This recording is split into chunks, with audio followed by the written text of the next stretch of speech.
రాష్ట్ర వ్యాప్తంగా సంచలనం సృష్టించిన మీర్పేట్ మహిళా హత్య కేసులో రోజుకో ట్విస్టులు వెలుగు చూస్తున్నాయి.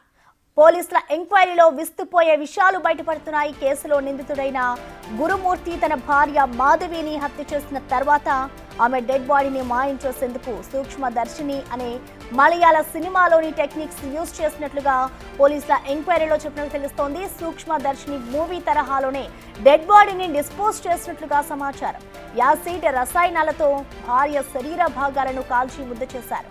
దుర్వాసన రాకుండా స్ప్రే కెమికల్స్ వాడినట్లుగా ఇటు పోలీసులు నిర్ధారించారు. బ్లూ రేస్ టెక్నాలజీతో క్లూస్ టీమ్ సేకరించిన ఆధారాలను పోలీసులు ఎఫ్ఎస్ఐకి పంపారు. ఇవాళ డిఎన్ఏ రిపోర్ట్తో పాటు క్లూస్ టీమ్ ఆధారాల నివేదిక వచ్చే అవకాశం కూడా ఉంది. ఇక సాయంత్రంలోగా గురుమూర్తిని పోలీసులు రిమాండ్కు తరలించే ఛాన్స్ కనిపిస్తోంది.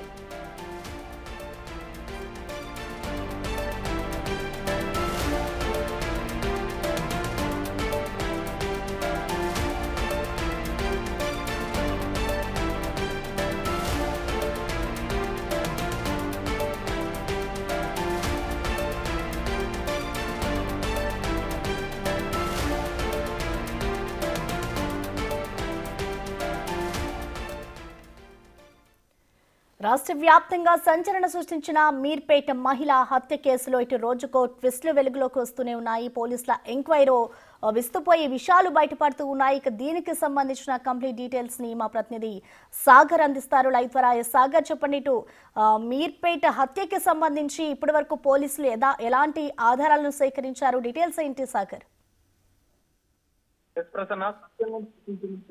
మీర్పేట మహిళా హత్య కేసులో సొంత భర్తే గురుమూర్తి హత్య పోలీసులు నిర్ధారించారు. దానికి సంబంధించిన ఆధారాలు కూడా పూర్తిగా సేకరించారు. అయితే మొదట ముక్కలుగా నరికి అత్యంత కిరాతకంగా అత్యంత దారుణంగా హత్య చేశారని చెప్పి గురుమూర్తి పోలీసుల విచారణలో వెల్లడించిన అంశాలతో పోలీసులు దర్యాప్తు చేపట్టారు. ఈ దర్యాప్తులో కూడా సంచలన విషయాలు అయితే బయటకు వచ్చాయి. అంటే వారం రోజుల పోలీసుల దర్యాప్తులో ఒక్క క్లూ కూడా ఒక్క ఆధారం కూడా మాధవి మృతదేహానికి సంబంధించినటువంటి ఆనవాళ్ళు కూడా దొరకకపోవడంతో కొంత ఒక పెద్ద బిగ్ టాస్క్ గా కూడా బిగ్ మిస్టరీగా కూడా ఈ ఒక వారం రోజుల విచారణ కూడా ఈ పోలీసుల విచారణలో ఒక్క ప్రూఫ్ దొరకకపోవడం అనేది ఒక కీలక అంశంగా మారింది. ఈ నేపథ్యంలో పోలీసులు ఫోరెన్సిక్ నిపుణుల ద్వారా ప్రత్యేక బృందాలతో ఆధారాలను సేకరించారు. టెక్నికల్ ఎవిడెన్స్, ఎందుకంటే మాధవి మృతదేహం ఒకవేళ హత్యకు గురైనటువంటి మహిళ ఆనవాళ్లు లేకపోవడంతో మృతదేహానికి సంబంధించిన ఆనవాళ్లు లేని పక్షంలో హత్యకు సంబంధించిన నిర్ధారణకు టెక్నికల్ ఎవిడెన్స్ కూడా కలెక్ట్ చేసే ఉద్దేశంతో పోలీసులు ఇటు క్లూస్ టీమ్ సహకారంతో ఫోరెన్సిక్ సైన్స్ ల్యాబొరేటరీకి సంబంధించినటువంటి అధికారులతో సంయుక్తంగా ఈ క్లూస్ ని సేకరించారు. కీలక ఆధారాలను సేకరించారు.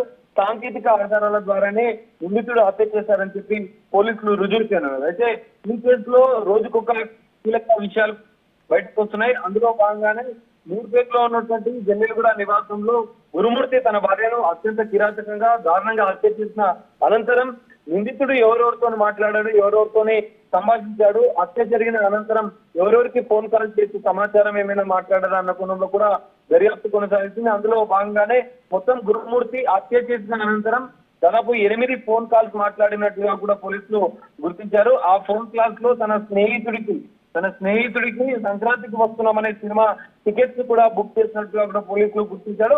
ఆ స్నేహితుడిని కూడా పిలిచి విచారించారు. ఎందుకంటే దీంతో పాటుగా హత్యకు సంబంధించిన విషయాలు ఏమైనా చర్చించారా, ఏమైనా విషయాలు మీకు చెప్పారా, ఎందుకు హత్య చేయాల్సి వచ్చింది అనే కోణంలో కూడా ఆ స్నేహితుడిని కూడా ప్రశ్నించినట్లుగా కూడా తెలుస్తుంది. దీంతో పాటుగా బడంపేటలో నివాసం ఉంటున్నటువంటి గురుమూర్తి సోదరికి కూడా 2 సార్లు ఫోన్ చేసినట్టుగా కూడా పోలీసులు గుర్తించారు. ఆ ఫోన్ కాల్ ఆధారంగా తన సోదరిని కూడా విచారించారు. అంటే సోదరికి హత్య జరిగిన అనంతరం కూడా ఈ విషయం అనేది తెలుసా, ఒకవేళ తెలిస్తే ఎలాంటి అంశాలు ఫోన్లో మీరు సంరక్షించారన్న కోణంలో కూడా పోలీసులు విచారించినట్లుగా కూడా తెలుస్తుంది. ఈ మొత్తం ఫోన్ కాల్ ఆధారంగా ఎవరితో మాట్లాడారు అన్న కోణంలో కూడా పోలీసులు విచారణ కొనసాగింది. ఇటు నిందితుడు గురుమూర్తి కూడా ప్రెసెంట్ పోలీసుల అదుపులోనే ఉన్నాడు కాబట్టి ఆయన నుంచి కూడా ఏదైనా సమాచారాన్ని సేకరించారా పోలీసులు? ప్రసన్న, ఖచ్చితంగా గురుమూర్తిని దాదాపు వారం రోజులుగా విచారిస్తున్నారు. ఈ ముక్కలుగా నరికి అత్యంత దారుణంగా హత్య చేశానని నిందితుడు కస్టడీలో పోలీసుల విచారణలో చూపడంతో 2 రోజులు కూడా ఆ చెరువుకు సంబంధించిన పరిసర ప్రాంతాల్లో కూడా గాలింపు చర్యలు కూడా చేపట్టిన పరిస్థితి ఉంది. అయితే తాజాగా ఈ కేసుకు సంబంధించినటువంటి కీలక ఆధారాలు ఇటు నిందితుడు హత్య చేసిన అనంతరం ఉపయోగించిన కొన్ని వస్తువులను కూడా పోలీసులు ఇప్పటికే స్వాధీనం చేస్తున్నారు. వాటర్ హీటర్ కావచ్చు, కాల్చిన పొయ్యి కావచ్చు, ఇతర వస్తువులు కత్తి, చెక్క దిమ్మె, ఇవన్నీ నరికిన ముక్కలుగా నరికినట్టు చెప్తున్నటువంటి ఆనవాళ్లకు సంబంధించిన వస్తువులను కత్తి, చెక్క దిమ్మె, గ్యాస్ పొయ్యి, కమర్షియల్ గ్యాస్ సిలిండర్ తో పాటుగా కొన్ని హత్యకు ఉపయోగించినటువంటి కొన్ని వస్తువులను కూడా కీలక ఆధారాలుగా పోలీసులు కేసులో స్వాధీనం చేసుకున్నట్టుగా కూడా తెలుస్తుంది. ఈ గురుమూర్తి స్టేట్మెంట్ ఆధారంగానే పోలీసుల దర్యాప్తు కొనసాగింది. దర్యాప్తులో కూడా కీలక విషయాలు తెలిసాయి. చెరువులో బొక్కలకు సంబంధించినటువంటి పొడి తెలియనట్లుగా కూడా పోలీసులు నిర్ధారణకు వచ్చారు. మొత్తం ఈ హత్య ఉదంతం అనేది సంచలనం రేపిన నేపథ్యంలో కీలక ఆధారాలను అయితే పోలీసులు సేకరించారు. ఒక వెబ్ సిరీస్ ఆధారంగానే భార్యకు సంబంధించినటువంటి హత్య అనంతరం కూడా ఆమె డెడ్ బాడీని పూర్తిగా ఆనవాళ్లు లేకుండా చేయాలన్న ఉద్దేశంతోనే ఒక వెబ్ సిరీస్, క్రైమ్ థ్రిల్లర్ సంబంధించిన వెబ్ సిరీస్ ని అనుసరిస్తూ దాని ప్రకారమే ఈ డెడ్ బాడీని ముక్కలుగా చేసి దాన్ని లాగా మార్చేసి ఇటు చెరువులో పడేసినట్టుగా, కొంత డ్రైనేజ్ లో పడేసినట్టుగా ఇవన్నీ కూడా పోలీసులు కీలకంగా గుర్తించారు. ఆధారాలు, టెక్నికల్ ఆధారాలు అవసరమైన నేపథ్యంలో ఇటు డిఎన్ఏకి సంబంధించినటువంటి టెస్ట్ కూడా ఎఫ్ఎస్ఎల్ అధికారులు చేశారు. శరీర టిష్యూతో పాటుగా బ్లడ్ శాంపిల్స్, మాధవికి సంబంధించినటువంటి హెయిర్ శాంపిల్స్ కూడా సేకరించిన ఈ 3 శాంపిల్స్ ఆధారంగా డిఎన్ఏ టెస్ట్ ను మాధవి పిల్లలకి, మాధవి తల్లికి కూడా డిఎన్ఏ టెస్ట్ చేశారు. ఎఫ్ఎస్ఎల్ రిపోర్ట్ ఆధారంగా ఇలా కీలకంగా ఈ కేసులో ఆధారంగా మనం చెప్పుకోవచ్చు. ఈ రోజు సాయంత్రం వరకు ఈ రిపోర్ట్ కూడా మీర్పేట్ పోలీసులకు అంది. ఈ ఎఫ్ఎస్ఎల్ రిపోర్ట్ అనంతరం కూడా గురుమూర్తిని రిమాండ్ తరలించే అవకాశం కూడా కనిపిస్తుంది.